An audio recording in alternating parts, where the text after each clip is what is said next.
نماز عیدین یعنی عید الفطر اور عید الاضحیٰ کی نماز۔ حضرت انس رضی اللہ تعالی عنہ سے روایت ہے کہ ایک بار نبی کریم صلی اللہ علیہ وآلہ وسلم مدینہ منورہ تشریف لائے۔ اس زمانے میں مدینے والوں کے 2 دن مقرر تھے کہ وہ ان دنوں میں کھیلتے تھے۔ حضور اکرم صلی اللہ علیہ وآلہ وسلم نے فرمایا، یہ 2 دن کیسے ہیں؟ صحابہ کرام نے عرض کیا کہ یا رسول اللہ صلی اللہ علیہ وآلہ وسلم، ان 2 دنوں میں ہم زمانہ جاہلیت یعنی قبل اسلام کھیلتے تھے۔ یہ سننے کے بعد سرکار دو عالم صلی اللہ علیہ وآلہ وسلم نے فرمایا، بے شک اللہ تبارک و تعالی نے ان 2 دنوں کو تمہارے لیے ان 2 دنوں سے بہتر دن یعنی عید الفطر اور عید الاضحیٰ سے بدل دیا۔ حضرت انس رضی اللہ تعالی عنہ سے روایت ہے کہ حضور نبی کریم صلی اللہ علیہ وآلہ وسلم عید الفطر کے دن عیدگاہ جانے سے پیشتر کچھ کھجوریں کھایا کرتے تھے۔ حضرت ابو سعید خدری رضی اللہ تعالی عنہ سے روایت ہے کہ نبی کریم صلی اللہ علیہ وآلہ وسلم عید کے دن اور بقرعید کے دن عیدگاہ تشریف لے جاتے تھے تو پہلا کام جو وہاں شروع کرتے وہ نماز تھی۔ پھر نماز سے فارغ ہو کر لوگوں کے سامنے کھڑے ہوتے، لوگ اپنی صفوں پر بیٹھے ہوتے۔ نبی کریم صلی اللہ علیہ وآلہ وسلم لوگوں کو نصیحت و وصیت فرماتے، انہیں حکم دیتے۔ اگر نبی کریم صلی اللہ علیہ وآلہ وسلم کا ارادہ کبھی لشکر بھیجنے کا ہوتا تو لشکر بھیجتے، یا کسی کام کا حکم کرنا چاہتے تو اس کا حکم فرماتے۔ ابن عمر رضی اللہ تعالی عنہ سے روایت ہے کہ حضور نبی کریم صلی اللہ علیہ وآلہ وسلم عید کی نماز کے لیے پیدل تشریف لے جاتے اور واپس بھی پیدل ہی تشریف لاتے۔ حضرت ابو ہریرہ رضی اللہ تعالی عنہ سے روایت ہے کہ حضور اکرم صلی اللہ علیہ وآلہ وسلم عید کی نماز کے لیے جس راستے سے تشریف لے جاتے واپس دوسرے راستے سے تشریف لاتے۔ حضرت جابر رضی اللہ تعالی عنہ سے روایت ہے کہ میں عید کے دن حضور صلی اللہ علیہ وآلہ وسلم کے ہمراہ نماز میں حاضر ہوا۔ نبی کریم صلی اللہ علیہ وآلہ وسلم نے نماز خطبے سے پہلے شروع کی، بغیر اذان اور بغیر تکبیر کے۔ عید الفطر اور عید الاضحیٰ کی 2 نمازیں واجب ہیں، ان کی 2 رکعتیں ہیں اور نماز کے بعد خطبہ دیا جاتا ہے۔ خطبہ سننا سنت ہے۔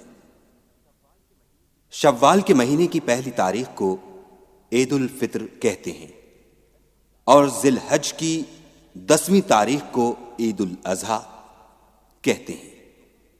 یہ دونوں دن اسلام میں عید اور خوشی کے دن ہیں۔ ان دونوں دنوں میں 2 رکعت نماز بطور شکر کے پڑھنا واجب ہے۔ عیدین کی نمازوں میں 6 تکبیریں یعنی 6 مرتبہ اللہ اکبر زیادہ کہا جاتا ہے۔ عیدین کی نماز اگر جماعت کے ساتھ نہ مل سکے تو اس کو قضا نہیں پڑھا جا سکتا۔ عید الفطر اور عید الاضحیٰ کی تکبیر یہ ہوتی ہے: اللہ اکبر اللہ اکبر، لا الہ الا اللہ واللہ اکبر، اللہ اکبر وللہ الحمد۔ عید الفطر اور عید الاضحیٰ کے دن 13 چیزیں مسنون ہیں۔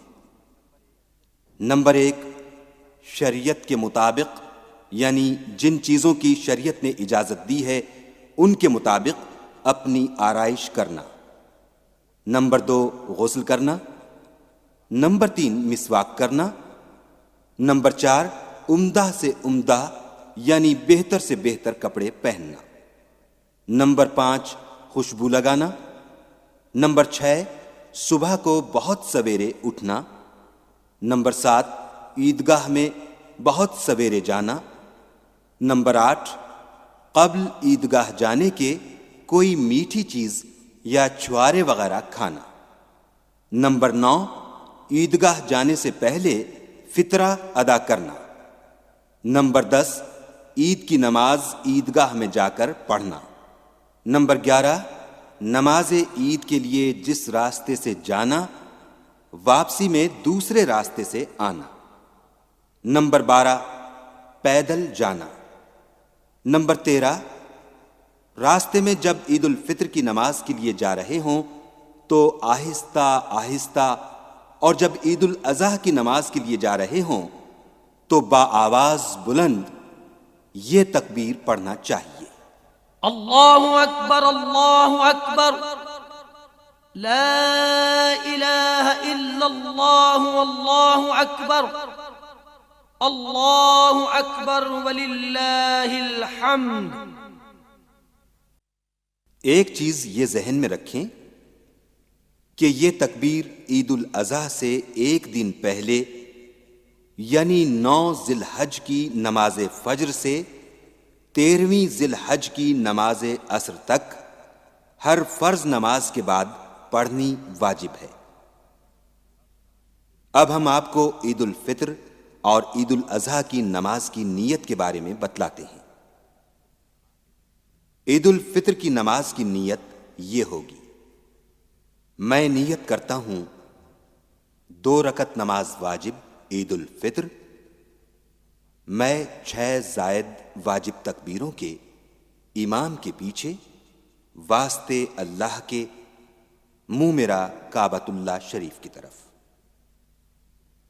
عید الاضحیٰ کی نماز کی نیت یہ ہوگی: میں نیت کرتا ہوں 2 رکعت نماز واجب عید الاضحیٰ، میں 6 زائد واجب تکبیروں کے امام کے پیچھے واسطے اللہ کے، منہ میرا کعبۃ اللہ شریف کی طرف۔ اب ہم آپ کو عید الفطر اور عید الاضحیٰ کی نماز پڑھنے کا طریقہ بتلاتے ہیں۔ عید اور بقرعید کی نماز ادا کرنے کا طریقہ ایک ہی ہے۔ جب امام تکبیر تحریمہ یعنی اللہ اکبر کہے تو آپ بھی تکبیر تحریمہ یعنی اللہ اکبر کہہ کر ہاتھ باندھ لیں، اس کے بعد ثنا پڑھیں: سبحانک اللہم وبحمدک وتبارک اسمک وتعالی جدک ولا الہ غیرک۔ اس کے پڑھنے کے بعد اللہ اکبر کہہ کر ہاتھ کانوں تک لے جا کر چھوڑ دیں، یعنی ہاتھوں کو کھلا رہنے دیں، باندھیں نہیں۔ پھر دوبارہ اللہ اکبر کہہ کر ہاتھ اوپر تک لے جائیں اور پھر چھوڑ دیں۔ 2 بار یہ عمل کرنے کے بعد تیسری مرتبہ ہاتھ کانوں تک اٹھائیں اور کھلا چھوڑ دینے کے بجائے ہاتھ باندھ لیں۔ یہ 3 تکبیریں ہو گئیں۔ اب امام اعوذ باللہ من الشیطان الرجیم بسم اللہ الرحمن الرحیم کے بعد سورہ فاتحہ اور اس کے بعد کسی اور سورت کی قرأت کرے گا۔ نماز پڑھنے والے خاموشی سے سنیں اور امام کے اشاروں پر رکوع اور سجدہ کر کے پہلی رکعت مکمل کریں۔ پہلی رکعت کے دونوں سجدے مکمل کرنے کے بعد جب کھڑے ہوں دوسری رکعت کے لیے تو ہاتھ باندھ لیجئے۔ امام سورہ فاتحہ اور کوئی اور سورت پڑھے گا۔ اس سورت کے ختم ہونے کے بعد امام کے تکبیریں کہنے پر آپ بھی امام کے ساتھ آہستہ سے 3 مرتبہ اللہ اکبر کہہ کر ہاتھ کانوں تک لے جا کر کھلے چھوڑ دیجئے، اور چوتھی مرتبہ جب امام اللہ اکبر کہے تو آپ رکوع میں چلے جائیں۔ پھر امام کے اشاروں پر دوسری رکعت مکمل کر لیں۔ یہ ہوا عیدین کی نماز پڑھنے کا طریقہ۔